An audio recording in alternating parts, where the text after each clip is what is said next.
네, 이제 예수님이 잡히시기 전 2, 3일밖에 남지 않았습니다. 십자가에 달리시기 전 그 5일의 내용을 마가복음은 디테일하게 우리에게 알려주고 있습니다. 그러면서 오늘 우리가 예수님을 따랐던 예수님과 함께했던 사람들의 이 모습을 보면서 우리가 예수님을 따르는 목적이 무엇인가를 좀 돌아볼 수 있길 바랍니다. 예수님 우리가 믿는 이유, 도대체 우리가 예수님을 믿는 이유가 무엇인가를 다시 한번 돌아보고 우리가 어떻게 준비하고 기도해야 할지를 다시 확인하는 시간이 되길 바라는데, 오늘 14장 1절 2절을 보면 제사장들과 서기관들 무리들이 있습니다. 이들은 예수님을 따랐다기보다는 예수님 때문에 자기의 기득권을 빼앗겨야 하는 사람들이었습니다.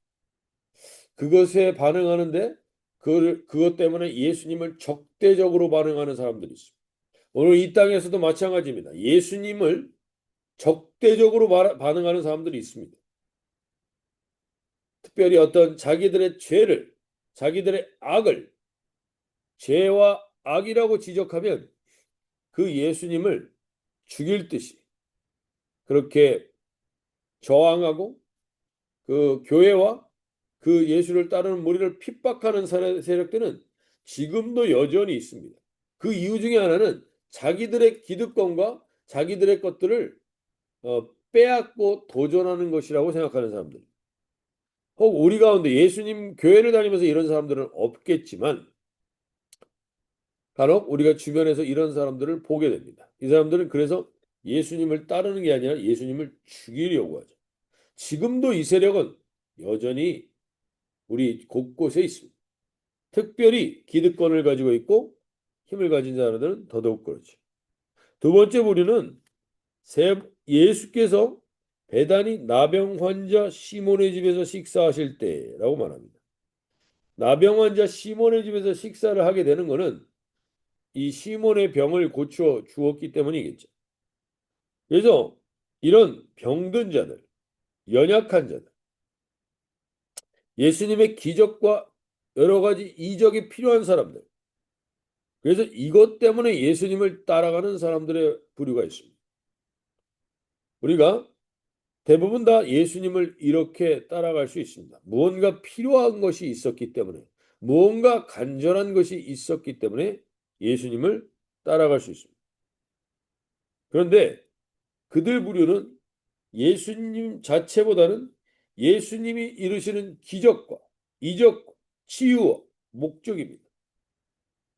우리도 다 예수님을 이렇게 따르는 예수님을 믿게 되는 계기가 이것이 될 수 있습니다. 그런데 우리의 신앙이 여기에 머물러 버린다면 그것은 예수님과 깊은 관계를 맺지는 못합니다. 문제는 해결됐는지 모르지만 어떤 상황은 해결됐는지 모르지만 예수님과 온전한 관계를 누리지는 못할 때가 있습니다. 오늘 우리 가운데도 이렇게 예수님을 따라갈 수 있습니다. 여기에 이렇게 해서 예수님을 믿게 된 계기는 좋습니다. 그러나 거기에 머물러 있게 된다면 그러면 온전한 신앙의 자세를 갖지 못합니다. 다른 성경 본문에 보면 이 시몬은 예수님에게 발 씻을 물도 주지 않고 그냥 예수님 자체가 목적이었는데 예수님에게 식사 대접 한번 하는 겁니다. 그러한 것들. 우리가 예수님을 따라가면서 저도 목회자로서 이 사람들이 예수님을 이렇게 따라가는 것처럼 목회자들도 그렇게 예수님을 따라갈 수도 있습니다. 오늘 여기에 머물러 있다면 우리가 다시 우리를 돌아볼 수 있길 바랍니다. 이것은 아직 예수님과 깊은 인격적 관계, 복음의 관계를 누렸다고 볼 수 없습니다. 많은 경우가 이러한 정도의 예수님을 알고 있습니다. 예수님에게 어떤 은혜도 받았고 예수님에게 어떠한 것도 경험했습니다.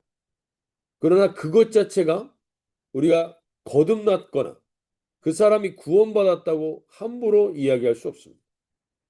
아직은 이 상태에서는 예수님을 만나게 된 계기일 뿐입니다.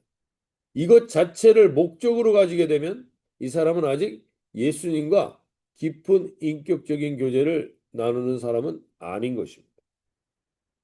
오늘 나는 어디에 있는지를 돌아볼 수 있길 바랍니다. 교회 안에도 이러한 부류의 사람들이 당연히 오게 되죠. 여기에 머물러 있게 된다면 우리는 아직 예수님과 온전한 관계의 고백을 갖고 있다고 하지 않을 수, 못, 갖고 있지 못하다고 할 수 있습니다.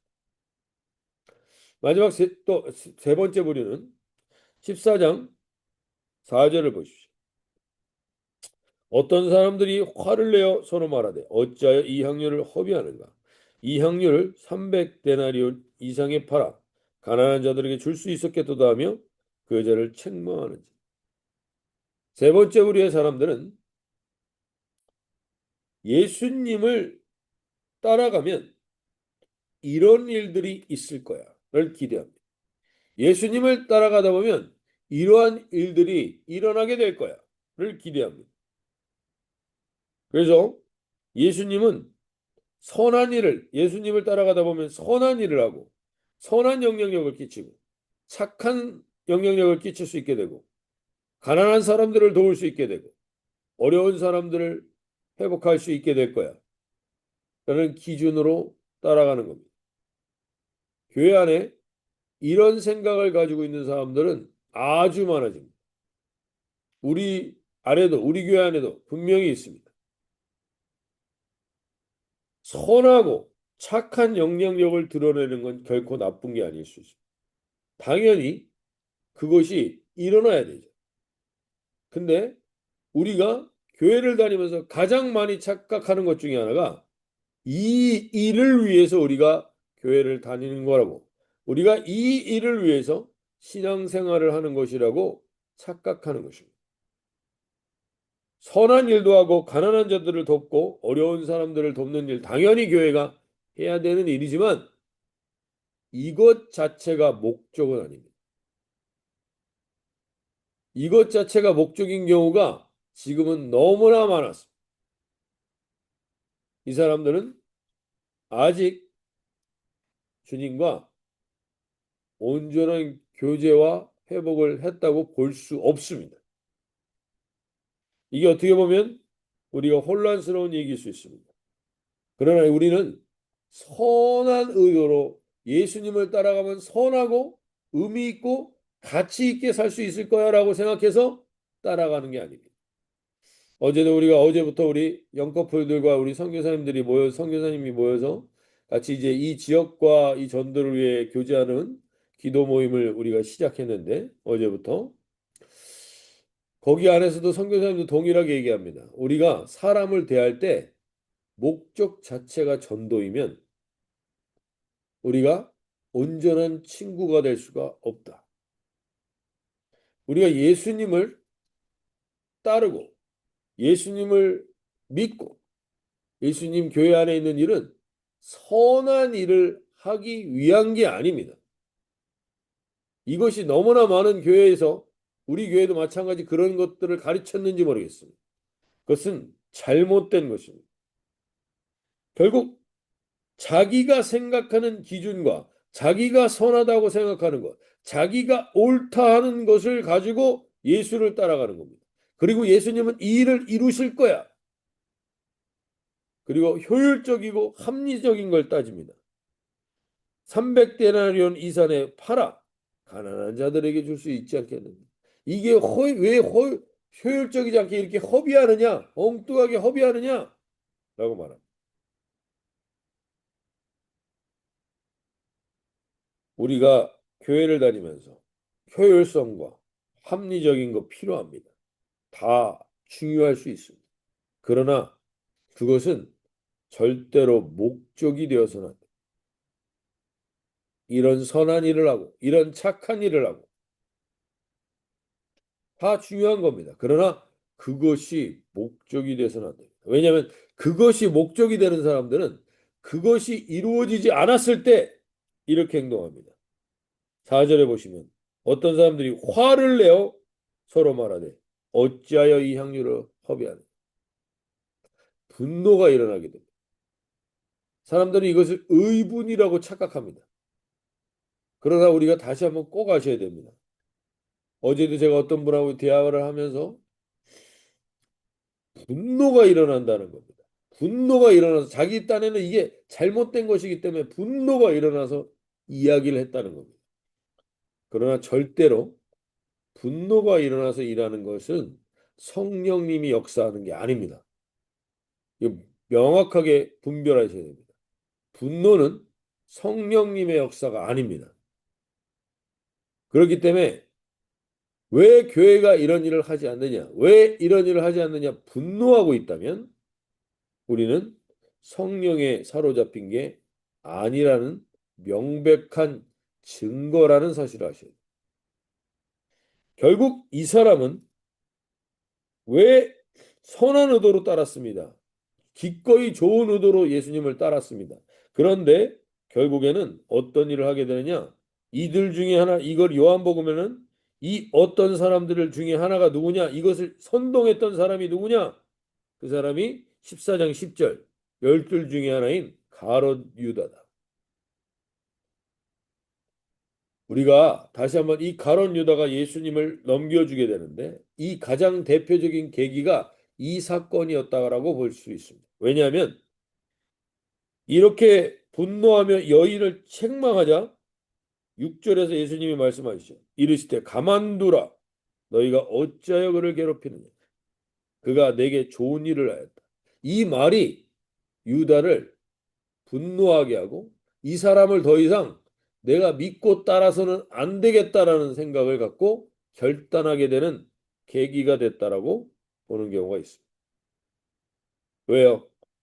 이 사람은 완전히 자기를 위해서 이 여기 300데나리온이나 되는 300데나리온은 노동자가 1년 동안 버는 돈이니까 대략 4만 불, 5만 불인 겁니다. 4만 불, 5만 불을 자기를 위해 허비하는 사람이구나. 이 사람을 따라갈 수는 없겠네. 내가 생각하는 좋은 의도 선한 길이 있는데 그 길과 거리가 멀다 결단하면서 예수님을 팔게 되는 계기가 됩니다. 우리가 교회 안에서 정말 다시 한번 돌아볼 수 있기 바랍니다.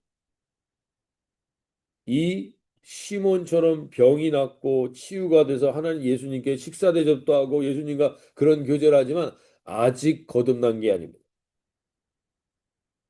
예수님을 따라다니는 제자로서 3년 동안 동고동락했는데 그 안에 여전히 자기가 생각하는 선한 의도가 있고 자기가 생각하는 바른 뜻이 있고 그것 때문에 예수님을 따라가며 그 예수님을 통해서 그 일을 이루어보고자 했다면 아직 거듭난 게 아닙니다. 이걸 명확히 아셔야 됩니다. 마지막 세 번째로 이 여인이 나타나죠. 이 여인은 자기의 모든 것을 쏟아 넣었습니다. 그러면서 8절에서 예수님이 이렇게 하죠. 그는 힘을 다하여 내 몸에 향유를 부어 내 장례를 미리 준비하였느니. 예수님이 이 여인에게 세 번째 부류의 네 번째 부류의 사람으로서 이 여인을 등장시킵니다. 그리고 이 여인이 가장 거듭남의 대표적인 특징을 가지고 있다고 이야기합니다. 그것이 뭐냐면 이 여인은 예수님을 통해서 선한 일을 하는 것, 예수님을 통해서 여러 가지 나라를 시대를 바꾸고 세상을 변화시키는 것 이런 것에 관심이 없습니다. 예수님을 따라서 어떤 것을 좋은 의도를 만들어내는 것 관심 없습니다. 잘 모릅니다. 이 여인에게 가장 중요한 것은 예수님이었습니다. 예수님 자체,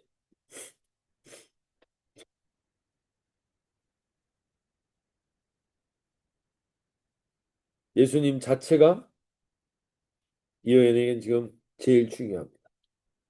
근데 그 예수님이 십자가에 못 박혀 죽으셔야 될 것을 그 제자들에게 이야기했습니다.